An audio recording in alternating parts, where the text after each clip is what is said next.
सोचो जरा, एक एस्ट्रोनॉट जो स्पेस में उड़ रहा है, दुनिया से लाखों किलोमीटर दूर अकेला, छोटी सी स्पेस क्राफ्ट में बंद, बाहर इनफाइनाइट डार्कनेस, अंदर दिल में एक खौफ और एक तन्हाई। सब सोचते हैं एस्ट्रोनॉट सुपर हीरोज होते हैं, पर क्या आपने कभी सोचा है उनके दिमाग में क्या चलता है? क्या वो भी टूट सकते हैं? नासा के रिकॉर्ड्स बोलते हैं दोस्तों, स्पेस में एक मेंटल हेल्थ एक साइलेंट क्राइसिस है। जो मैं आज बताने जा रही हूं शायद आपको शॉक कर देगी दोस्तों।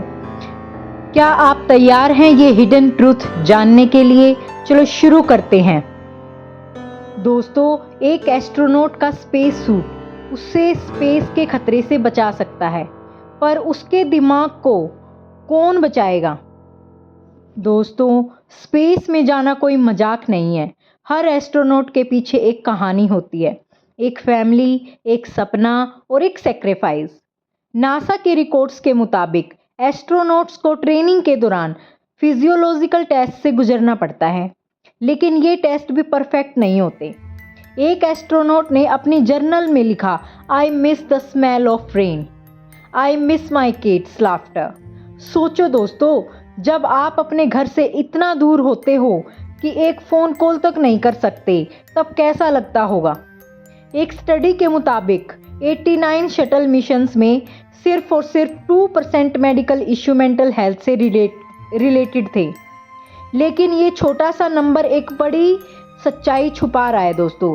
रशियन कॉस्मोनॉट्स ने एस्थेनिया नाम के सिम्टम्स रिपोर्ट किए, फैटिक, इरिटेबिलिटी और स्लीप प्रॉब्लम्स। ये सब नॉर्मल लगता है, पर जब आप स्पेस में होते हो, ये छोटी छोटी बातें मिशन को खतरे में डाल सकती हैं। एक एस्ट्रोनॉट ने कहा, स्पेस में हर छोटी फीलिंग बड़ा रिस्क बन जाती है।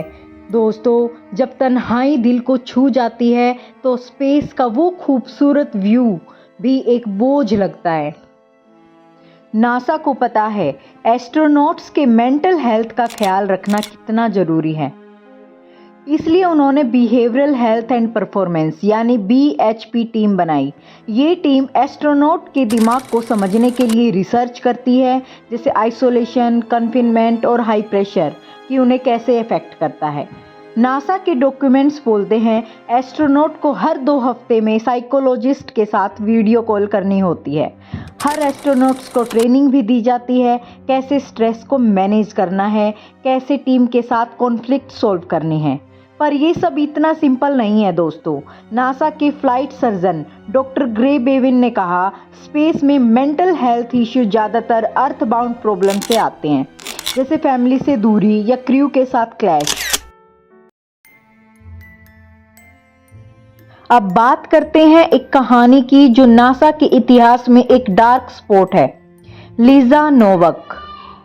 ये वो एस्ट्रोनॉट थी जिनको दुनिया ने हीरो माना, पर एक दिन वो हेडलाइन में विलेन बन गई दोस्तों। 2007 में लीसा ने 900 माइल्स ड्राइव किया, एक विग पहना और अपने लवर यानी उनके हस्बैंड राइवल को हार्म करने की कोशिश की। पुलिस ने उसके पास एक पेपर स्प्रे, नाइफ और BB गन तक रिकवर किया। पर ये कहानी सिर्फ क्राइम की नहीं है, ये एक इंसान के टूटने की कहानी है। लीजा के एक फ्रेंड डॉक्टर जॉन क्लैर्क, एक फॉर्मर नासा फ्लाइट सर्जन ने कहा, फीमेल एस्ट्रोनॉट्स पे प्रेशर डबल होता है, एक तरफ कैरियर, दूसरी तरफ फैमिली का। लीजा के पास टीनेज सन और छोटी ट्विन डॉटर्स थी और उनका मैरिज भी टूट रहा था। नासा ने बाद में अपने मेंटल हेल्थ स्क्रीनिंग को और भी ज़्यादा स्ट्रिक्ट किया। लेकिन सवाल ये है दोस्तों, क्या लीजा का केस एक वार्निंग था जो नासा ने सीरियसली नहीं लिया? एक इंसान जो स्पेस में जा चुका था, जमीन पे इतना टूट गया, ये सोचने वाली बात है दोस्तों। स्पेस के हीरो भी इंसान ही होते हैं और इंसान कभी कभी टूट जाते हैं। इंटरनेशनल स्पेस स्टेशन यानी ISS एक ऐसा घर है जो 400 किलोमीटर ऊपर है और हर 90 मिनट में अर्थ के 16 चक्कर लगाता है। सोचो, एक दिन में 16 सनराइजेस और सनसेट्स। ये सुनने में कूल लगता है, पर ये एस्ट्रोनॉट के दिमाग पे क्या असर डालता होगा। नासा के रिसर्च के मुताबिक ISS का आर्टिफिशियल ब्लू लाइट और ये unnatural day night cycle astronaut के स्लीप को डिस्टर्ब करता है। एक एस्ट्रोनॉट ने लिखा, कभी कभी लगता है मैं एक केज में हूँ।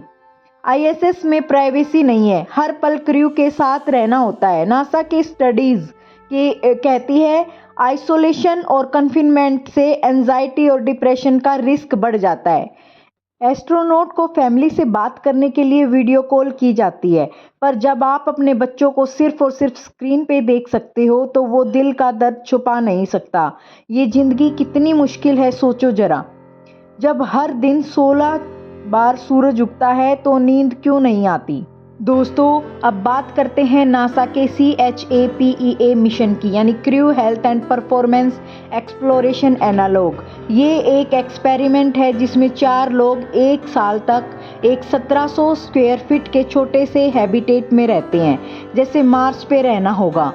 सोचो, एक स्टूडियो अपार्टमेंट के साइज में 1 साल तक बंद रहना, बिना बाहर के कॉन्टैक्ट के। नासा ये देखता है कि आइसोलेशन और कन्फिनमेंट का असर कैसा होता है। Crew member simulated space walk करते हैं, प्लांट्स उगाते हैं, पर सबसे बड़ी चैलेंजेस तब आते हैं उनकी मेंटल हेल्थ पर। एक क्रू मेंबर कैली हेस्टन ने कहा, ये मुश्किल है पर हम एक फैमिली बन सकते हैं, पर जब रियल मार्स मिशन होगा तो वहाँ कोई एग्जिट डोर नहीं होगा। नासा के डाटा के मुताबिक ये सिमुलेशन दिखाता है कि टीम डायनामिक्स और स्ट्रेस मैनेजमेंट कितना ज़रूरी है, पर क्या ये सिमुलेशन असली मिशन के लिए काफ़ी है। सोचो जरा, जब मार्स पे कोई एग्जिट बटन नहीं होगा तो क्या ये लोग अपना दिमाग संभाल पाएंगे। दोस्तों, नासा और यूरोपियन स्पेस एजेंसी यानी ESA VR मेंटल केयर नाम का एक प्रोजेक्ट चला रहा है, जिसमें एस्ट्रोनॉट्स VR हेडसेट्स पहनते हैं और उन्हें अर्थ के 360 डिग्री व्यूज़ दिखते हैं, जैसे जंगल, समंदर या अपना घर। ये उनके स्ट्रेस और एंजाइटी को कम करता है। ESA के रिसर्च के मुताबिक ये VR थेरेपी एस्ट्रोनॉट्स के मेंटल हेल्थ को बूस्ट करता है। TSD जैसे इश्यू के लिए काम आ सकता है। सोचो, एक छोटा सा हेडसेट आपको इतनी बड़ी दुनिया से जोड़ सकता है। नासा अब ऐसे टूल्स डेवलप कर रहा है जो मार्स मिशन के लिए मेंटल हेल्थ को सपोर्ट दे सके। पर ये टेक्नोलॉजी क्या सच में एस्ट्रोनॉट के दिल को बोझ हल्का कर सकती है। एक VR हेडसेट तन्हाई को दूर कर सकता है, पर क्या ये असली घर का प्यार दे सकता है। दोस्तों सोचो, एक एस्ट्रोनॉट के लिए नींद एक लग्जरी है। नासा की स्टडीज कहती हैं इस पे 16 सनराइजेस और सनसेट्स की वजह से सर्कैडियन राइथम बिगड़ जाता है। आर्टिफिशियल ब्लू लाइट मेलाटोनिन को ब्लॉक करता है, जिससे नींद नहीं आती। एक रिसर्च के मुताबिक एस्ट्रोनॉट्स अक्सर सिर्फ 5 से 6 घंटे ही सोते हैं, जबकि ज़मीन पे 8 घंटे चाहिए। ये sleep deprivation attention, decision making और मूड को अफेक्ट करता है। नासा अब स्मार्ट हेडबैंड्स और न्यू लाइटिंग सिस्टम पर काम कर रहा है, जो सर्कैडियन राइथम को फिक्स कर सके। पर जब आप स्पेस में हैं और हर रात एक नई सुबह जैसा लगता है, तो क्या ये सॉल्यूशन काफ़ी होगा। ये भी सोचने वाली बात है। जब नींद ही नहीं पूरी होती तो सपने कैसे पूरे होंगे। तो दोस्तों, ये थी कहानी नासा के एस्ट्रोनॉट्स के हिडन मेंटल हेल्थ क्राइसिस की। स्पेस में जाना सिर्फ टेक्नोलॉजी और ब्रेवरी का खेल नहीं है, ये एक दिल और दिमाग का इम्तिहान है। नासा की behavioural health team, VR therapy और CHAPEA जैसे एक्सपेरिमेंट्स हमें दिखाते हैं कि मेंटल हेल्थ कितना ज़रूरी है, पर अभी भी बहुत काम बाकी है। दोस्तों, लीज़ा नोवक की कहानी हमें हमेशा याद दिलाती है कि हीरोज़ भी इंसान ही होते हैं और उन्हें भी सपोर्ट चाहिए। अब हम सब का रोल है। स्पेस एक्सप्लोरेशन हमारे फ्यूचर का सपना है, पर इस सपने को सच करने के लिए हमें एस्ट्रोनॉट के मेंटल हेल्थ को प्रायोरिटी देना ज़रूरी है। तो आज मैं आपसे कहना चाहती हूँ, रिसर्च करें, अवेयरनेस फैलाइए और नासा को पुश करें कि वो मेंटल हेल्थ के लिए और बेहतर सिस्टम बनाए, क्योंकि जब हम स्टार्स तक जाएंगे तो हमें अपना दिल भी साथ ले जाना है। सब्सक्राइब करें, शेयर करें और इस मिशन का हिस्सा बने।